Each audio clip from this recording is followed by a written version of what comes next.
Hey everyone, how's it going?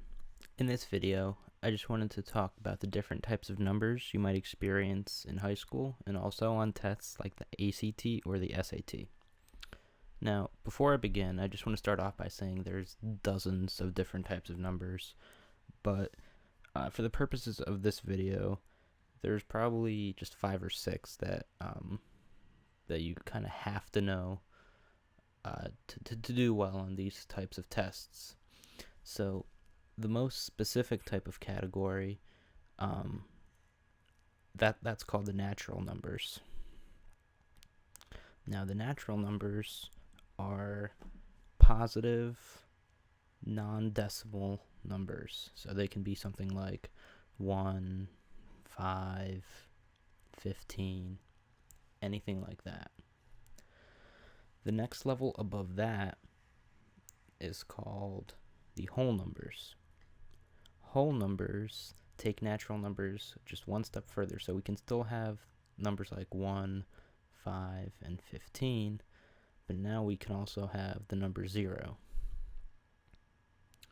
Now, once again, taking the whole numbers a little bit further, we have something called integers, and integers show up on tests like the ACT and the SAT really often. So what the integers are, they're the same 0, 1, 5, 15, but also now we're including negative numbers like -3, -1, things like that. But this whole time, we still don't have any fractions or any decimals. Now, the next level above this, that's the first time we start experiencing fractions and decimals. Now we're getting into rational numbers. So rational numbers, like I said, they're all these same numbers: -3, -1, 0, 1, 5, 15.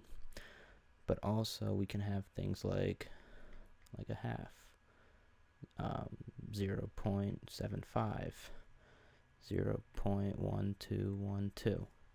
So the way you can tell if a fraction, well, every fraction is rational, but the way you can tell if a decimal is rational or not is either it doesn't, so either it stops at some point, as in it's not infinite, or if it is infinite, it has some repeating pattern. So for example, if this is 1, 2, 1, 2, 1, 2, 1, 2, etc., that is still rational because there's some pattern. The number 1, 2 keeps repeating. So what about numbers or decimals that can't be written as fractions, or they go on forever but they just never repeat? Well, for something like that, we have a whole nother category called irrational. And 2 really common examples of that are the number pi, which is 3.14159, and then it goes on and on but never repeats, or something like the square root of 2. Altogether, though, these numbers they create something known as the real numbers. Now, if there's something called real numbers, there has to be something called non-real numbers, although in this case it's called imaginary. And imaginary numbers are kind of their own thing, so I'll cover that in a separate video. Now that was a lot of information, so let me try to kind of organize it a little bit better in a chart. So if we have natural numbers, that was a bad line. If we have natural numbers, we have whole numbers. If we have integers, rational numbers, and then irrational numbers,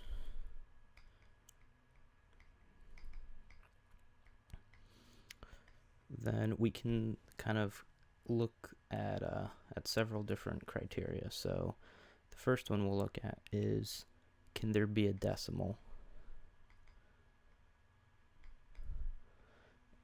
And let's go through these one by one. So for natural numbers, can we have a decimal?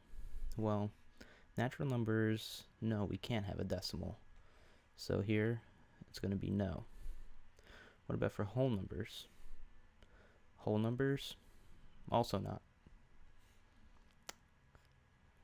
Integers? No. Integers, we can just have positives, negatives, and zeros, but once again, they can't have decimals. What about rationals? And for the purposes of this table, I'll kind of group rationals and irrationals together sometimes just because they're so similar. So for rational numbers, yeah, we can start having fractions, decimals. So for both of these, we're going to have yeses. The next way we'll take a look at them is, do they include 0?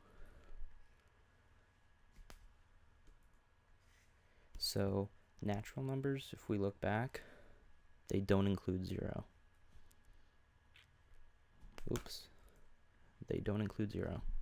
Whole numbers, yeah, they include 0. And also, since whole numbers are included in every one of these circles, then everything past this also includes 0. Next, let's see, can it include a negative number? Well, whole numbers and natural numbers can't, but from integers and upwards, we can have negative numbers. So these two are no, and everything else is a yes. And now the final category is, can it be written as a fraction? And if we look back here, everything from rational down can be written as some fraction, and irrational can't. That's why irrational is in its own special category. So can everything be written as a fraction? Yes, with the exception of irrational numbers.